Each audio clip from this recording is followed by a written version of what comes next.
Time check, 9 AM na ng umaga.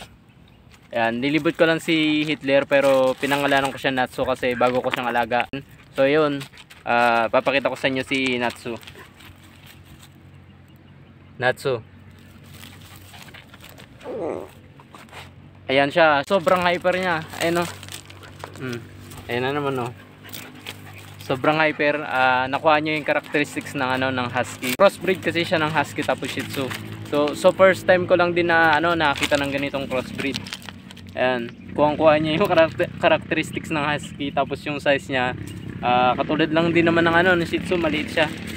Tapos mabalbon talaga, ayan. Tara na, maglibot na tayo, Natsu. Sobrang hyper. Walang katigilan sa pagtakbo, ayan o. Ganyan siya. Ganyan ginagawa niya sa kapag naglalakad. Hinahayaan ko lang din naman siyang maghila-hila kasi maliit lang din naman siya na breed. So hindi niya ako kaya hilahin. Ini-enjoy ko lang yung moment na ginagawa niya kapag andito siya sa labas kasi nga nung sa dati yung owner hindi pala siya nailalabas. Kaya ayun, pinag-enjoy ko nang dito siya sa labas na kasama ko. Standing at your doorstep, feel it everywhere, feeling everything. Still hours left of daylight, remember everything except the final swing.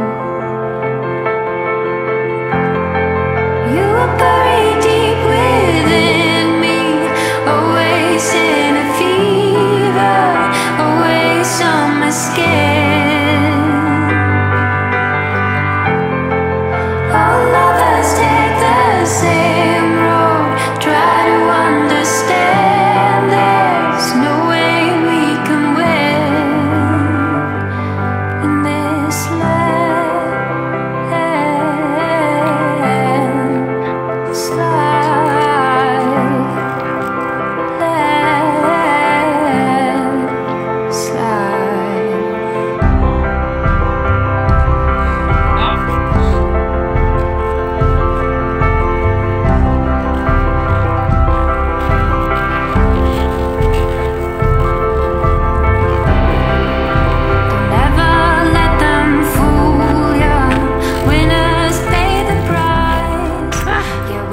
Nakakapagod. Sobrang hyper niya magtakbo-takbo. Ano ba yan?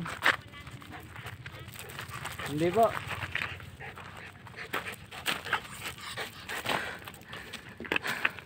May namumulot din ng bato. Nakita niya kami naglalaro ni Natsu. Malit lang naman si Natsu, hindi nakakatakot. Sabi ng babae, baka wala daw siya. Baka manggat, hindi naman, late niya. No. Andito muna kami ni Natsu sa ilalim ng puno ng ng akasya. Magpapahinga muna kasi nga mainit na din eh. Halos patanghali na rin kasi nung lumabas kami, na-late tayo sa paglabas kasi nga nagpa-dede pa ng mga tuta. Kaya meron pala tayong mga bagong tuta. Crossbreed siya ng Dutch Shepherd tapos Belgian Malinois. Pares ko silang aso. Ayun, cross sila ng Dutch Shepherd tapos Belgian Malinois. Bali 11 puppies sila tapos ang natira na lang ay 9 puppies kasi nung kalalabas pa lang talagang hindi natin naasahan kapag ganun kadami kasi ng mga puppies. Meron talagang mga puppies na late. Meron talagang mga puppies na mahina. Siguro kapag ando sila sa loob ng tiyan ng nanay, nagagawan sila ng nutrients. So ayun, nagkukuha siguro sila sa supply nutrients. Ayun, merong payat na lumabas tapos mahina. Ayun, kaya ang natira na lang ngayon 9 puppies. Tsaka malulusog sila tapos masisigla naman sila. Bali yung date of birth nila ay November 9. Ayan. Kukwento ko lang sa inyo, dati noon nung hindi pa ako nagbi-breed ng mga aso, pangarap ko talaga magkaroon ng imported na aso. Ayan, dati nagkaroon pa nga ako ng unang-una kong aso na tatandaan ko. Nagkaroon ako ng aso na crossbreed ng Dachshund tapos yung Japanese Spitz. So ayun, ando kami sa Manila, doon ko binili. Meet up pa nga dati na natandaan ko sa Cubao. Ayan, nag-meet up kami sa Cubao. Tapos nakuha ko yung puppy.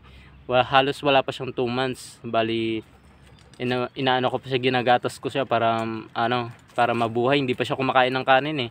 Hindi pa siya marunong hanggang sa ayun, inuwi ko dito sa amin. Hanggang sa nabuhay naman, kaso nga lang wala pa akong kaalam-alam kasi sa aso noon na may vaccination pala, kailangan pala diniduram din, ganyan, hindi ko alam noon. So yun, napabayaan ko. Tumagal din naman siya, halos ano yata, 1 taon ba siya, halos naka 1 taon ba siya sa amin, o parang ganun. Si Uno ang pangalan niya, halos naka 1 taon din siya sa amin pa sa pagkakaalam ko. Tapos yun nga, biglaan na lang din siyang tumamlay. Tapos yun, ilang araw lang, hindi niya na nakayanan kasi wala din naman akong kaalam-alam sa mga sa breed ng aso. Hindi ako dati nagre-research about sa breed ng aso. Gustuhan ko lang siya kasi nakyutan ako sa itsura niya. Kaya yun, payo ko sa mga gusto mag-alaga ng mga aso, before kayo kumuha ng ng may breed na aso, kahit ano pa mga aso, mas okay na mag-research kayo bago nyo alagaan para alam nyo gagawin in case na magkasakit, ganyan. O kaya alam nyo yung characteristics ng aso kung paano nyo i-handle. Katulad lang ng Belgian Malinois o kaya mga crossbreeds, ayan. Mas okay na na mag-research tayo bago tayo kumuha ng aso para din naman sa ikaka-safe ng aso. Tsaka dapat isipin natin yung vaccination, deworming nila. Kailangan pinagtitake natin sila ng ganyan para safe sila sa mga virus. So yung balik tayo dun sa sa kinukwento ko kanina na dati noon pangarap ko nga lang din na magkaroon ng mga imported na aso. Ngayon halos dumadami na imported ko na aso. Halos ilan na ba sila, si Helen, si Tucker, si Bruce, si Mona, tapos ito nga si Natsu. Tapos mamaya may darating ulit ako na bagong alaga, Doberman naman siya. So maraming salamat sa nagtiwala sa akin para magkaroon akong Doberman. Ayan, Doberman Pinscher, female siya. Ang pangalan niya ay si Ponyang. Ayan Ponyang, welcome home dito sa Bagting, ayan sa lugar ko. Ayan, sana ma-enjoy mo environment natin dito kasi nga maganda dito sa environment namin, malamig kasi nga halos nasa paanan lang kami ng bundok. Ayan, mamaya ipapakita ko sa inyo yung location natin para makita nyo. Ayan, hindi ko akalain na mas dadami pa yung mga alaga ko kasi dati noon halos ang dami ko rin pagsubok. Halos parang gusto ko na i-give up lahat ng mga aso kasi nga hindi biro yung pag-aalaga talaga ng aso kasi malaking gampanin to. Kaya ikaw kung gusto mo mag-breed ng aso, kung gusto mo pumasok sa dog industry, kung gusto mo talaga maging breeder, kung pangarap mo maging breeder, kailangan pag-isipan mo ng hindi lang isang beses, ng paulit-ulit kasi nga hindi lang sa mga dogs maapektuhan kung hindi mo rin sila matutukan. Syempre kailangan kasi kapag may aso ka talaga, kailangan mong tutukan sila, hindi lang sa financial kundi sa health din nila, lalo na kasi nga syempre marami ka ng aso, kailangan mo linisan sila. Tapos tignan mo yung mga poop nila kasi nga dapat nalilinisan din mga poop nila kasi nga doon nagsisimula yung sakit, ganyan.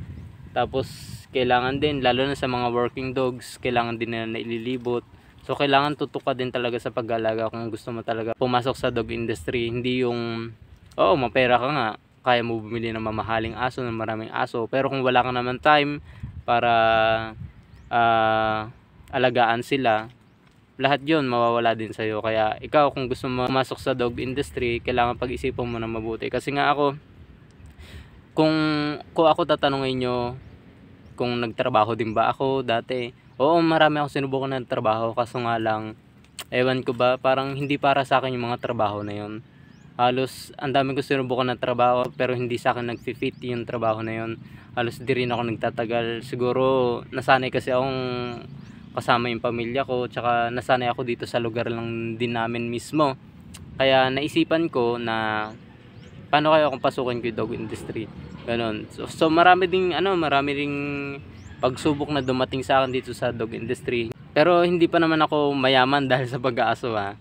Pero masasabi ko na yung mga dati kong pinapangarap na aso ay meron na ako. Tsaka ito yung hilig ko, nahilig na talaga ako sa pag-aaso. Dati aso, crossbreed nga lang, 'di ba? Hanggang sa dumami ng dumami. Mamaya ipapakita ko yung iba kong aso kasi maglilinis din ako mamaya. Sa pagdodog industry, kung siseryosohin mo talaga, kailangan pala talaga magaling ka mag-manage ng pera kapag nakapag-produce ka na ng mga puppies. Kasi nga sa pagbibreed kasi ng aso ay sa pagbibreed kasi ng aso ay bugsuan yung pera. Yung aso pala nanganak ng 2 times a year nag-aanak yung aso, kaya nga yung pag-aanak ng aso ay bugsuan talaga, kaya kailangan magaling tayo mag-manage ng pera kung saan natin dadalhin yung pera, kasi nga bugsuan yung pagdating ng pera. Kaya ako nung first time ko mag-breed, kasi bago pa lang din naman ako na breeder eh. Bali ako kasi nung kukwento ko na rin sa inyo to kaya mas lalo akong hilig sa aso nun. Dahil nga nung pandemic, ayan, nung kitutob ako ng pandemic, kaya nagsimula 2020, ayan, tapos nasubukan ko magbenta ng aso ng FB friend ko, magbenta ng aso. Bali sabi niya i-reseller ko yung aso niya, yung Belgian Malinois na. Tapos yun, nasubukan ko i-resell Belgian Malinois niya, nai-out ko, tapos nagkaroon naman ako ng konting tubo. Yun, experience yung konting tubo na yun. Tapos sabi ko, pwede pala mag-online reseller, sabi ko ganun. Yung kahit di ko aso, pwede ko online, through online, para ma-sell naman yung mga aso nila. Tapos matutulungan ko sila, kahit pa paano matutulungan din nila ako, kumbaga tulungan lang kami. So ayun, yun yung naging mindset ko hanggang sa pinagpatuloy ko yung online reseller ko. Malaki din kinita ko sa online reseller ko, sa tutuusin talaga. Pag online reseller ko, napakadami sa akin bumibili, tapos ang dami ko na rin kinita. Kumbaga ayun, yung mga kinikita ko na yun, kasi dati may iba rin akong aso, yun yung tumutustos sa pang araw-araw na pagkain ng mga aso ko. Ayan, na kahit sabi nila lagi lang ako sa bahay, may iba na rin nakakapagsabi sa akin ng mga ganon ganyan, mga ibang bagay na hindi kasi nila alam na kahit nasa bahay lang ako, kumikita ako through online, kasi online reseller ako. Tapos yun, malaki naging pera ko, nakapundar ako ng ibang gamit, ganyan. Tapos yung magulang ko, nabibigyan ko rin nun. Hanggang sa nito, nakapundar tayo ng mga aso, nagkaroon tayo ng mga aso, hanggang sa nakapag-breed tayo. Natatandaan ko yung breed ko, kasi baguhan pa din naman ako sa pag-breed. Nakapag-breed ako ng unang aso ko na imported ay yung noong October 22, natatandaan ko, noong October 22 nakapag-breed ako. Tapos ayun, nakapag-breed ako, tapos yun, wala din naman akong ganong kinita kasi noon. 10 puppies yun, pero wala akong ganong kinita, kasi nga yung pera ko kung saan napunta, hindi ko ganong na-manage yung pera ko. Kaya yun, kaya nito nakapag-breed ulit ako nito ngayon pala, nakapag-breed ako ngayon. So ayun, kailangan na maging matalino tayo pala sa paggamit ng pera, kasi nga yung kapag dumating sa atin yung pera na bugso na ganyan, kailangan alam natin kung saan natin i-manage para yung mga pinaghirapan natin, yung investment natin sa mga alaga natin ay magamit natin sa tama. Hindi yung basta kung saan natin bibili, hindi. So yun, may mga plano na akong kung paano ko gagamitin pera. Sa ngayon, hindi pa ako makakapag-travel vlog, na kung napapanood nyo, nagta-travel vlog kami. Kasama ko si Brad Jeffrey, si Tito Bernard, nagta-travel vlog kami. So ngayon, hindi ako makapag-travel vlog. Bali, nung October yan, last vlog namin yung bagong karanasan. Ayan, last vlog namin yung overnight camping. Yung first time namin gawin yung overnight camping, yun sobrang saya. So meron pa yung kasunod, yung overnight camping na, magka-camping na kami dito sa lugar namin dito, maglilibot-libot na kami, mag-overnight camping kami. Pero sa ngayon hindi muna, kasi nga ayan, meron tayong mga puppies ngayon, so tututukan ko muna sila by January. Ayan, makakapag-vlog na tayo ulit by January. Pero ito, sinisingit ko pa rin mag-vlog, kasi nga ganito pala kapag gusto mo talaga yung ginagawa mo, talagang hinahanap-hanap mo, katulad ng pagdodog breed. Dati isang lang aso ko, hanggang sa dumami na, 6 na sila ngayon. Tapos ito naman yung pagbablog ko, kahit na hindi linggo-linggo, hindi araw-araw ako nag-upload dito sa YouTube, pero makikita nyo pa rin, pinagpapatuloy ko pa rin yung pagbablog ko. Ayan, nag-upload pa rin ako dito para syempre pangarap ko talaga maging vlogger din, tsaka gusto ko gumawa ng good memories kasama kayo. Tsaka gusto ko na ipakita sa lahat na hindi natin kailangan sukuan yung mga pangarap natin, kung ano yung gusto natin. So go lang tayo para maabot natin pangarap natin, na kahit maabot man natin pangarap natin, sana maging inspirasyon tayo sa mga katulad din natin nangangarap. Kaya ikaw, kung hindi ka pa nakakapag-subscribe sa aking YouTube channel, ay mag-subscribe ka na para sa mga susunod pa nating videos ay ma-update ka naman. Dahil marami pa tayong videos na pagsasamahan. Yung kahiligan ko talaga sa pag-aaso, unexpected kasi hindi ko akalain na masyado ako ma-attach sa pag-aalaga ng aso, masyado ko silang mamahalin, ay na mas mapapadami pa sila, hindi ko akalain na ganun. So ayun, kahit na maraming pagsubok na, kahit na gusto ko nang sukuan dati mga aso, gusto ko na i-out lahat tapos magtrabaho na lang din sa malayo, ayan, para maka-experience naman ng bagong environment. Kaso nga lang inisip ko kung magpapakalayo-layo ako tapos magtatrabaho kung hindi ko rin naman gusto yung trabaho, kung hindi ko rin fit yung trabaho, hindi rin ako magtatagal. Yung pag-aaso yung gusto ko talaga. Kaya ito, andito ako ngayon, nag-aaso pa din hanggang ngayon, nag-aalaga pa rin ng mga aso kasi gusto ko yung ginagawa ko eh. Kaya kung ikaw may gusto ko man tahakin sa buhay mo, so make sure na yung tatahakin mo sa buhay mo yung gusto mo talaga. Kasi nga kung yung tinatahak mo pala ngayon ay yung hindi mo gusto, kahit ano mang ka-successful mo, kahit gaano ka nakataas, kung hindi mo naman gusto yung ginagawa mo, lahat yan mawawala sa'yo. Babalik at babalikan mo pa rin yung gusto mo maging, yung gusto mo tahakin sa buhay mo. I-enjoy ko na yung moment ng ginagawa ko sa buhay ko kasi nga sabi ko nga pakaikli lang ang buhay natin, kaya dapat ini-enjoy lang natin. So wag tayo magpapaka-stress, wag tayo magpapa-apekto sa mga sinasabi ng iba. Tsaka ako iniisip ko, hindi ako ilalagay ni God dito sa ganitong sitwasyon, ganitong pangyayari, lalo na sa pag-aaso ko, kung walang dahilan. Naniniwala ako na bawat araw, bawat pagsubok, bawat blessings, bawat magandang umaga na binibigay niya sa akin, si God may plano talaga sa akin. Sa bawat isa, sa inyo, kung ano mang gusto natin, huwag tayong magpa-apekto. Dami ko na naikwento sa inyo, maglilinis na ako pala ng mga alaga ko. Tapos yun nga, alas 9 na, hindi pa ako nag-umagaan, tanghali na naman. Maglilinis muna ako doon. Siguro, kakain muna ako kasi nga, patanghali na rin, late na rin tayo mag-umagahan. So kita-kita tayo mamaya kapag andun na ako sa bahay. Alis muna kami ni Natsu. Natsu! Natsu! Ay, Natsu! Natsu! Ayun, busy si Natsu. Ningangat-ngat niya na namin kahoy doon, no?